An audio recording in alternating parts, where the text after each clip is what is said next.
Je comprends pas, je mange peu, je fais hyper attention et pourtant dès que je mange, mon ventre gonfle et je me sens hyper ballonnée. Si tu te reconnais dans cette phrase, alors cette vidéo va pouvoir t'aider. Il y a quelques temps, j'ai reçu un message sur Instagram de l'une d'entre vous qui voulait relancer son métabolisme et du coup pour le relancer, elle a augmenté son apport en énergie, donc elle mangeait plus.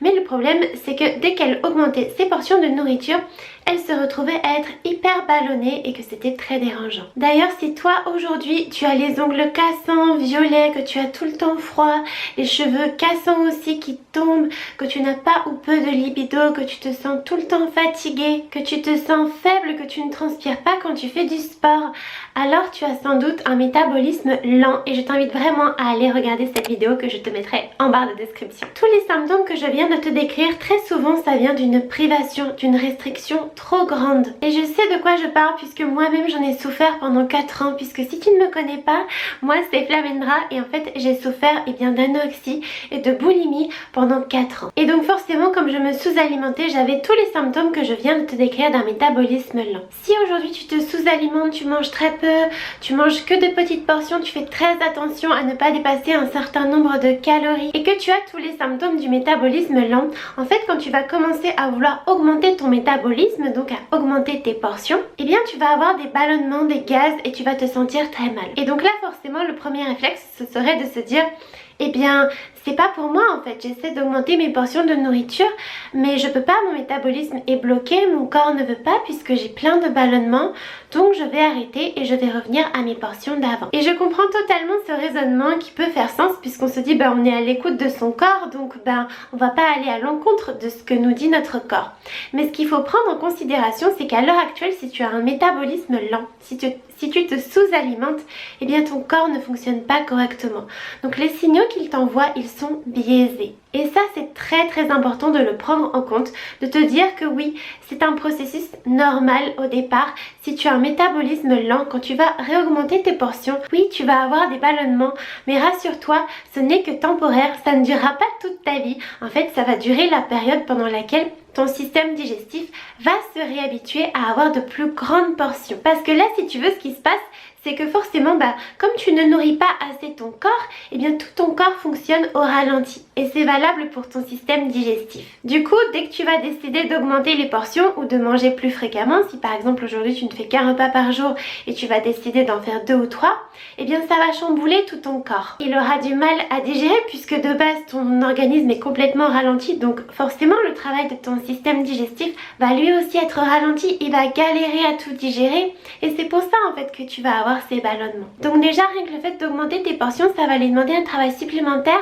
auquel il n'est pas habitué. Et en plus de ça, souvent quand on relance son métabolisme, on réintègre aussi des aliments que parfois on s'était interdits et donc on va augmenter la variété des aliments. Et très souvent quand on est dans les troubles du comportement alimentaire ou qu'on contrôle en fait son alimentation, on a l'habitude de manger tout le temps les mêmes aliments parce que c'est des aliments qui nous rassurent. Et le fait de varier son alimentation, d'apporter de nouvelles choses, ça aussi ça va demander du temps à ton système digestif parce que c'est des aliments qu'il n'a pas l'habitude de digérer. Donc au départ forcément il va un peu galérer. Donc là l'idée c'est quoi? C'est pas de te dire oh mon dieu j'ai mangé je sais pas une banane alors que t'en mangeais jamais et ça te fait vraiment des gros gargouillis dans le ventre, tu te sens pas bien, de te dire c'est la banane, je vais la bannir à tout jamais.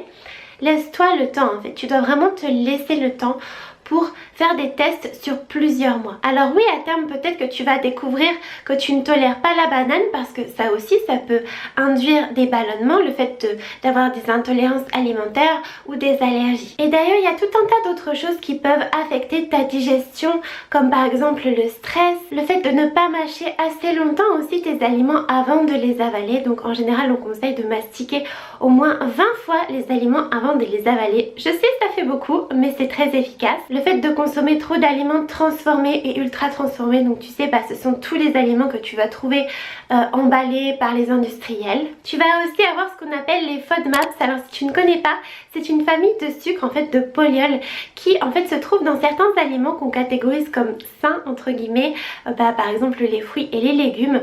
Donc voilà, il y a toute une liste si tu veux te renseigner sur internet. Une erreur à éviter aussi quand tu veux relancer ton métabolisme, très souvent on se dit ok je vais manger plus et ce qu'on fait c'est qu'on mange plus d'aliments faible en calories entre guillemets, parce qu'on se dit ben ok, mais si je mange par exemple des féculents ou même des lipides, je vais grossir parce que c'est très calorique. Or c'est une grosse erreur, tout simplement parce que déjà ton corps il a besoin vraiment de tous les nutriments, que ce soit les glucides, les lipides ou les protéines, et surtout parce que si tu consommes trop des légumes et trop de fruits, et bien déjà les légumes c'est beaucoup de fibres et ça va provoquer des ballonnements assez conséquents dans ton intestin. Et les fruits c'est la même chose parce qu'ils ont beaucoup de fructose qui est le sucre des fruits, et en fait tout ça si tu en manges en trop grande quantité, et bien ça va fermenter. Donc non, ce n'est pas une bonne idée de manger que des fruits ou que des légumes si tu veux relancer ton métabolisme, si tu veux manger plus de calories. En fait la clé c'est l'équilibre, c'est-à-dire que si tu manges que des protéines c'est pas bon, si tu manges trop de glucides c'est pas bon,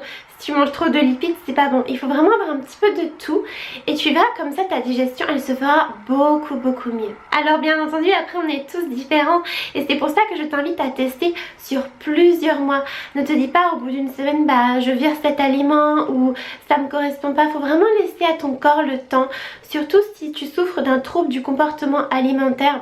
Parce que voilà, c'est des années de rituels, des années où tu as mangé que un certain type d'aliment d'une certaine façon. Et là, tu dois vraiment réhabituer tout ton corps et aussi tout ton esprit. Donc si aujourd'hui tu as un métabolisme lent, que tu souhaites le relancer, eh bien mes meilleurs conseils ce serait déjà de manger plus de calories. Ça c'est vraiment la base pour relancer ton métabolisme. De ne pas te focaliser que sur un type d'aliment en particulier, mais d'ouvrir la porte à toute une variété d'aliments. Et que si tu as des ballonnements, sache que c'est totalement normal et que c'est passager et qu'au bout d'un certain temps ces ballonnements vont peu à peu disparaître. Mais pour ça il faut accepter en fait que ces ballonnements soient là, et si tu veux les diminuer, encore une fois applique les petits conseils que je t'ai dit, c'est-à-dire vraiment aller prendre tous les types d'aliments possibles. Donc surtout ne te dis pas je mange peu, j'ai des ballonnements, et bien dans ces cas là je vais arrêter de manger plus ou je vais supprimer tel ou tel aliment. Ça c'est vraiment le truc à pas faire, parce que ça va te remettre dans ce cercle vicieux et ce sera même encore pire, parce que plus tu attends et plus en fait après quand tu voudras relancer ton métabolisme, eh bien ce sera compliqué de le faire. Donc accepte d'avoir ces petits ballonnements pendant une certaine période. Mange varié le plus souvent possible. Essaie de noter aussi, ça c'est vraiment quelque chose que je conseille aux personnes que j'accompagne en coaching ou même dans mes programmes. Il y a toujours une partie en fait où il faut noter. Non pas pour noter les calories ou quoi que ce soit, mais vraiment pour te permettre de prendre conscience de ce que tu manges, de comment tu manges, de quelles sont tes pensées, de quelles sont tes émotions. Et tout ça en fait ça va t'aider sur le long terme. Surtout ne te mets pas de pression par rapport à ça, achète un joli journal, note vraiment sans pression aucune et surtout donne-toi le temps, accepte que le corps ait besoin de se remettre petit à petit en place. D'ailleurs si aujourd'hui tu souffres de troubles du comportement alimentaire, que tu as du mal avec la nourriture, que tu n'as pas une relation saine, que tu contrôles toute ton alimentation, que tu as peur de grossir, eh bien sache que j'ai créé un programme qui s'appelle Manger en toute sérénité et j'ai mis tout ce qui moi m'a aidé à sortir des troubles du comportement alimentaire et qui pourront énormément aussi t'aider. Donc si tu veux aller voir vraiment, c'est maintenant ou jamais dans la barre de description, c'est le premier lien. Tu peux également rejoindre les membres de ma lettre privée, c'est totalement gratuit. Je t'envoie des conseils, des astuces pour bien nourrir ton corps et ton esprit. Et voilà, je m'ouvre un petit peu plus que ici sur YouTube ou sur Instagram. Donc n'hésite pas à rejoindre si tu ne veux pas manquer les prochains mails. J'espère que cette vidéo aura pu t'aider. Laisse un petit pouce si c'est le cas. Abonne-toi à ma chaîne pour ne pas manquer les prochaines vidéos. Moi je te fais des gros bisous et je te dis à très vite.